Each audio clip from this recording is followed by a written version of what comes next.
out for a little conversation on the mound. Now, I should tell you, Sean, Dan and I talked earlier in the day, and he said 4 innings really might be the limit for Story today. So the decision here is, does he want to have Story try to get out of this jam, or does he want to put in his scheduled reliever in already kind of a tough situation? If Story's only going to go 4 innings, you might want to keep him in here because he can really push to the limit of his energy because he's going to be done after this inning. Now, what Rasher is looking for here is a little honesty out of his catcher and out of his pitcher. What's going on? Do you have it for 2 more outs, 3 more outs? Are you done? There is nobody in the pen. We can see that, obviously. So he's got to hang with him. He did tell us when we talked to him about this situation, 4 innings is the limit here because they have so many games that they have to play because they've had so many early season rainouts. They've got 7 games this week alone. Yeah, we touched on it just real quick a little earlier, but it's been a rainy spring and summer, and there's a lot of games to be played. So a lot of innings to be pitched. If you pitch Story 4 innings, you might get another outing or 2 out of him. He might be able to pick up another inning or 2 in an odd game. It's also a young arm. You don't want to run the chance of injuring this very valuable young freshman here. And he misses on the inside. Keller showing bunt. Keller has good speed. He does. He's an extra base threat. He says that he's an aggressive base runner, so not only stealing bases, but trying to get extra bases on a hit. Obviously, he's got runners in front of him, but some speedy runners, too. Yeah, he's got good speed in front of him. This is definitely a big scoring threat here for Rockville. He shows bunt. He bunts it right back to Story. Not a good bunt. And what is the call? He got him. Boy, that was a very, very sketchy play there by Germantown because the bunt got back to Story so quickly that Martinez had trouble getting to third on time.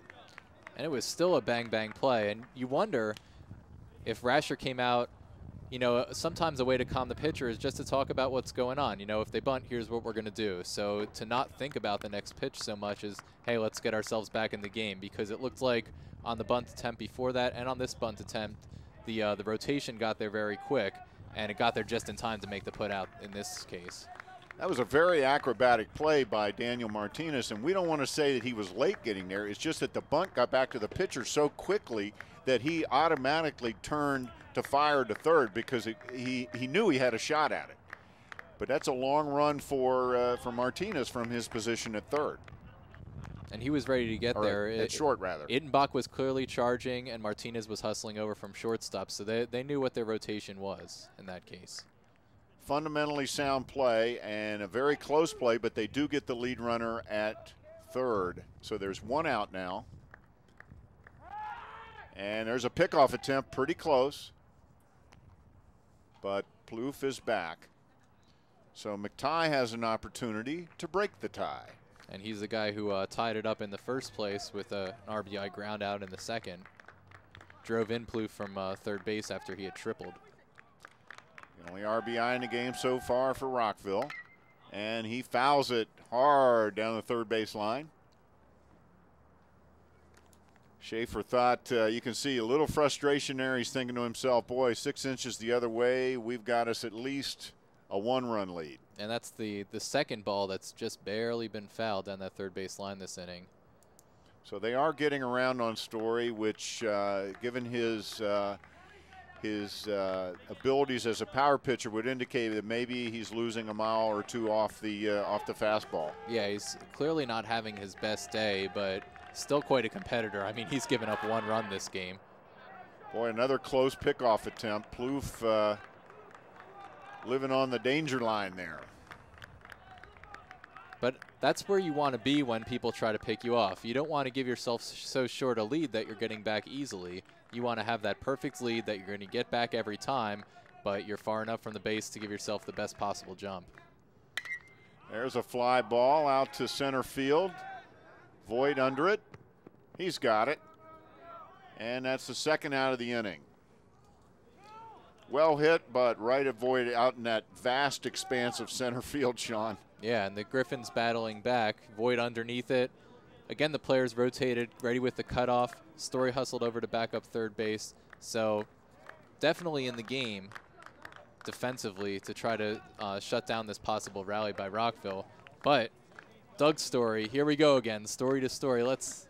We have some more drama. Gotta love this story.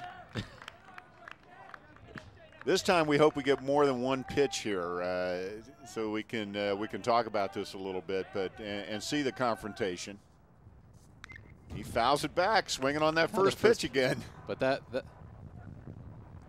that one just off the solid contact, that was going to be a solid base hit into center, but as it is, foul straight back. And yeah, we do have some action down in the Germantown bullpen. Jose Sanchez, who was the scheduled reliever in this game, is now starting his warm-ups.